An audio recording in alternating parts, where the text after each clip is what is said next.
Jabang bayi ISIS lahir tak lama setelah Amerika menghancurkan kekuasaan Saddam Hussein di Irak. Kalangan Sunni yang tersingkir dari kekuasaan banyak mendapat tekanan dari penguasa yang didominasi Syiah. Akibatnya, perang saudara terjadi di Irak. Semula cikal bakal ISIS mendapat dukungan penuh dari kelompok radikal Al-Qaeda. Bahkan, Al-Qaeda pula sebenarnya yang melahirkan ISIS. Semula organisasi ini bernama Al-Qaeda di Irak tahun 2010, berdiri dengan ketua Abu Bakar al-Baghdadi.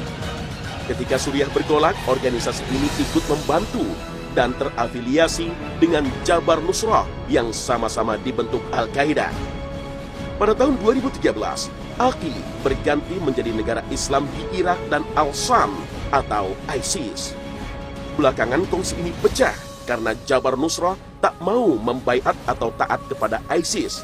Akhirnya mereka pun berperang. Di Irak mereka menguasai kota Mosul dan beberapa kota di utara Irak. Disinilah ISIS bertindak brutal. Mereka membantai pihak-pihak yang tidak sepakat dengan perjuangan.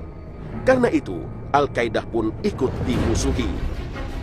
Ada indikasi mereka justru didukung pemerintah Suriah untuk menghajar kekuatan oposisi.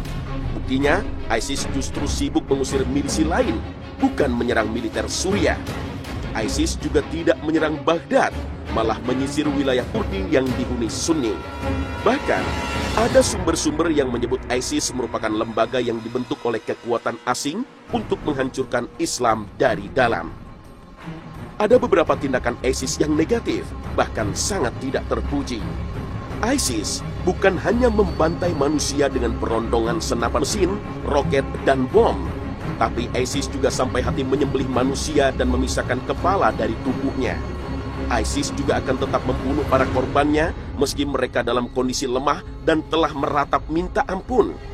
Tak ada satupun kelompok Islam sejak zaman Nabi Muhammad yang melakukan kejahatan manusia seperti yang ISIS lakukan.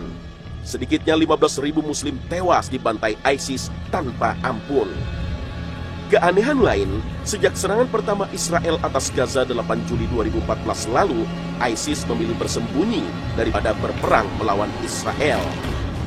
ISIS juga merusak situs sejarah Islam, bahkan tempat ibadah kaum muslimin, masjid. ISIS merusak masjid dan situs-situs sejarah penting Islam. Terakhir, makam yang dipercaya sebagai makam Nabi Yunus dan Nabi Daniel pun tak luput dihancurkan ISIS. Karena itu, banyak pihak sepakat gerakan ISIS di luar ajaran Islam.